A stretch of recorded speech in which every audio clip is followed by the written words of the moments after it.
during the time of the Great Crusade and the Horus Heresy, Malcador the Sigillite, the Regent of Terra, was quite arguably both at a political and psychic level the second most powerful human within the entirety of the Imperium. He was the first Lord of Terra, imbued with the Emperor's authority when the Master of Mankind was otherwise preoccupied, as well as being his closest friend and confidant. In addition, Malcador was also the first Grand Master of the organization that would one day become known as the Officio Assassinorum, and would eventually lay the foundations for the modern-day Grey Knight Space Marine chapter, as well as the secretive organization known as the Inquisition, which even today still utilizes his sigil, the stylized eye. Malcador's psychic abilities were so potent that only the Emperor, and, debatably, the Primarch of the Thousand Suns Legion, Magnus the Red, wielded the energies of the warp with greater skill, finesse, and vigor. This immense psychic ability demonstrated by the Sigillite would lead to him taking the Emperor's place upon the Golden Throne during the Siege of Terra, when the Master of Mankind would lead a desperate final assault upon the Vengeful Spirit, the flagship of the treasonous War Master, Horus Lupercal.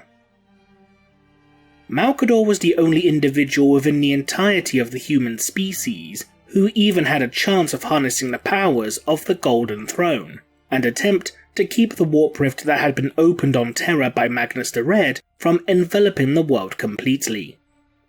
This would be the last undertaking that the Sigillite would ever enact, for while his mind could just about cope with the repeated bombardment of psychic energy discharged from the Golden Throne, his ancient and frail body could not, and Malcador would eventually give his life in performing this task.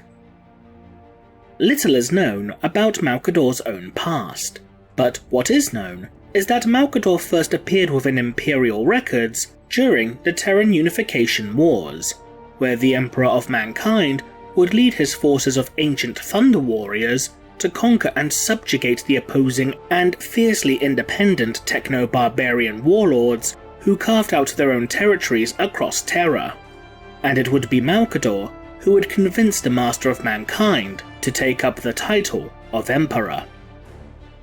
By Malcador's own admission, he states that he is the sole surviving member of a quasi-religious sect known as the Sigillites, from which Malcador would inherit his title.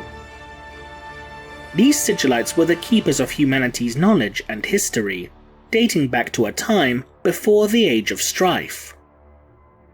Even during the course of the Great Crusade, Malcador would seemingly persist with continuing their mission in obtaining ancient artifacts from history.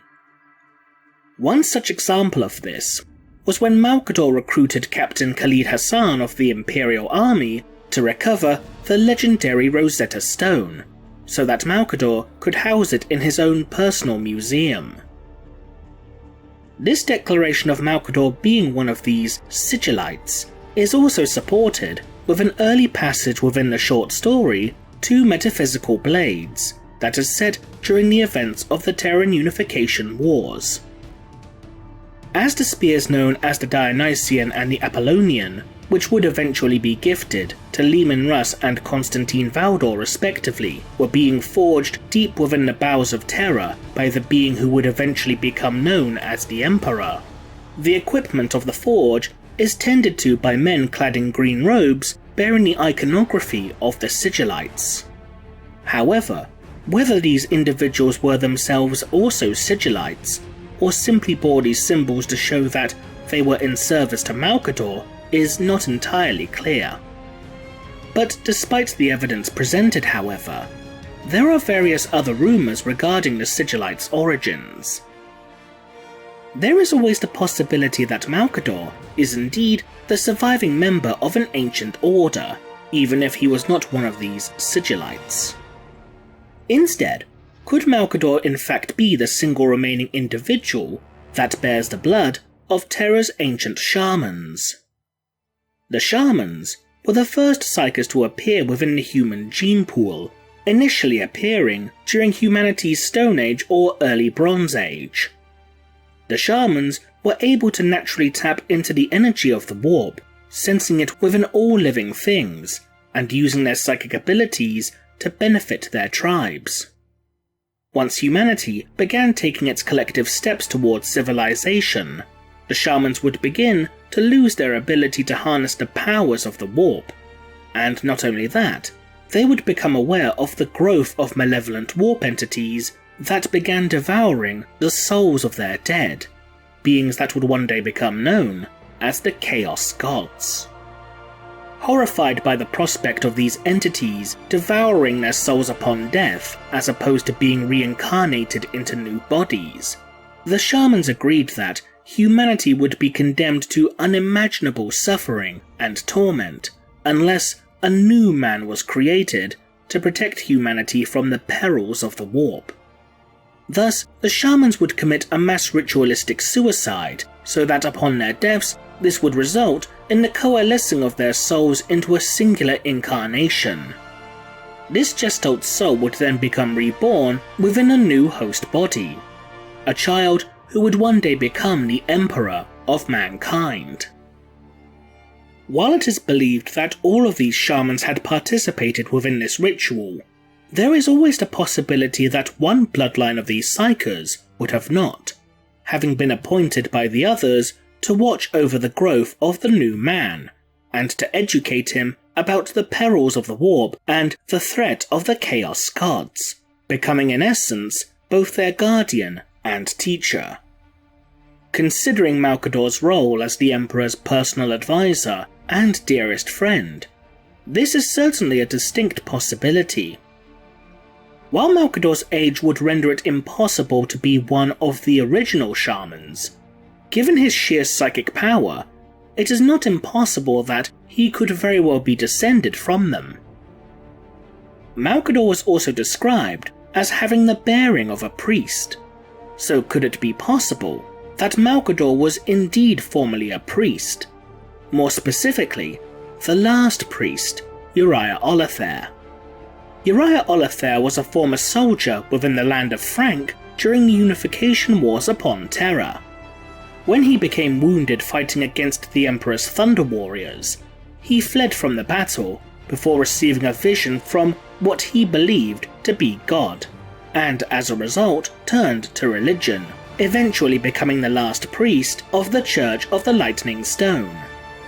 In the final days of the Unification Wars, when the Church became the last of its kind upon all of Terra, Uriah was visited by a being named Revelation, who in reality was the Emperor of mankind in disguise. The two would debate the merits of religion and of the Emperor's imperial truth of science, logic, and reason. However, at the end of the debate, Revelation revealed his true identity and admitted that the vision that Uriah had received from God was actually from the Emperor himself. As Uriah's faith began to falter, the Emperor offered the priest the chance to join him and become a part of his new Imperium, as the Emperor's forces would begin to burn the last church to the ground. Uriah, however, would refuse, and instead chose to martyr himself, heading back inside his church to die within the conflagration. Some have speculated that Uriah's death was not as much a literal death, but more of a metaphorical death, and that he would emerge from the ashes like a phoenix reborn with a new mindset and ideology. In essence, Uriah would have died, and Malcador would have been born from the ashes, or that the Emperor himself resurrected Uriah's body with a portion of his own godlike essence, explaining Malcador's loyalty to the Emperor and the Sigillite's own impressive psychic capabilities. However, the ending to the story of The Last Church makes it clear that Uriah was incinerated within the fire, and that the Emperor and his warriors moved on after the church was burned to naught but ash. So it is highly unlikely that Malcador and Uriah are the same person. What also makes Malcador being the resurrected form of Uriah Olathair unlikely is that resurrection from death typically results in the creation of a perpetual, a being that can regenerate from death itself. As Malcador died at the end of the Horus Heresy, and did not regenerate from the wounds he received, this makes any potential link between the Sigillite and the last priest even less likely. What also makes the possibility of Uriah and Malcador being the same person extremely dubious is once again Malcador's age. According to the audio drama Malcador, First Lord of the Imperium, the Sigillite was over 6,700 years old during the events of the Horus Heresy, and not only that, but Malcador claims to be able to remember the date of his birth to the very second. In addition, when Uriah sets eyes upon the Emperor's forces outside the Church of the Lightning Stone, the Emperor mentions that these were the prototype creations of his newest project, which would eventually lead to the development of the Primarchs and in turn the warriors of the Legione Astartes. What seems more likely is that, given Malcador's position, he would be overseeing the Primarch project, as Malcador was known to have suggested to the Emperor that some of the Primarchs should have been created as female, despite the fact that the Emperor thought the Sigillite was making a comment in jest. This means that Malcador could not have been Uriah, as the project was seemingly already underway when the Emperor informed the last priest of it. There is one other possible explanation as to just what exactly Malcador is. Given the fact that Malcador is the Emperor's most trusted advisor, as well as being his second in command, in addition to having greater psychic power than any other unaugmented human within the history of the human species, with the exception of the Emperor himself, could it be possible that Malcador is in fact a blood relative of the Emperor of Mankind? Malcador being potentially related to the Emperor is hinted at briefly in the first edition of the book Visions of Heresy, and as such, it's a possibility that cannot simply be ignored, especially when you take into account his immense psychic power and his unnaturally long lifespan. It's claimed that the Emperor himself was born in the 8th millennium BC, within a fishing village along the banks of the Sakaya River. As such, given the fact that the Emperor has borne a lifespan that is far longer than any human realistically should, it seems highly probable that during the course of his long life, the Emperor could very well have sired children of his own. With this in mind, perhaps Malcador is one of the biological sons of the Emperor. These rare and near mythological beings are known within Imperial records as the Sensei. The Sensei themselves were known to be incredibly powerful psykers in their own right, as well as having unnaturally long lifespans, very much like Malcador himself.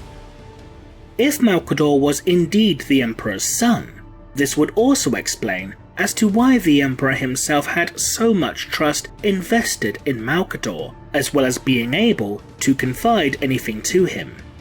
After all, there is precedent to the old saying, "Blood is thicker than water," despite what the phrase may have initially meant in the distant past. The only downside to this hypothesis, however, is that the Sensei was said to never age, and while Malcador's outward appearance of being an old man was indeed a deception created by him to fool others, by the time the Horus Heresy erupted, age was finally starting to catch up with the Sigillite. In fact, this is even confirmed within the story Two Metaphysical Blades, which shows Malcador as sporting a healthier and more youthful appearance, which in turn makes the possibility of Malcador being a sensei far less likely. However, the argument in favour of the sensei hypothesis is also supported by the existence of the faction known as the Illuminati. One of the main beliefs that the Illuminati holds within the 41st millennium is that the Emperor himself can be rejuvenated by sacrificing the lives and souls of the sensei to him. With this taken into account, it's worth remembering that following the Emperor becoming mortally wounded at the hands of the arch-traitor Horus Lupercal, the Emperor would fall into a comatose state following the culmination of their duel. When Rogel Dawn returned the Emperor to Terra, and had Malcador's broken and near-lifeless form disconnected from the Golden Throne in order to preserve the Emperor's own life, it was said that the Sigillite used the last of his strength to deliver one final message to the Master of Mankind before perishing. The Emperor would then briefly awaken from his coma, leading to the Emperor decreeing that the Sigillite would be known forevermore as Malcador the Hero for his actions during the Horus Heresy. Nonetheless, the idea of Malcador being the son of the Emperor, while fascinating, is extremely unlikely. What do you think Malcador is? A priest, the Emperor's son, or something else? Leave a comment below, and thanks for watching.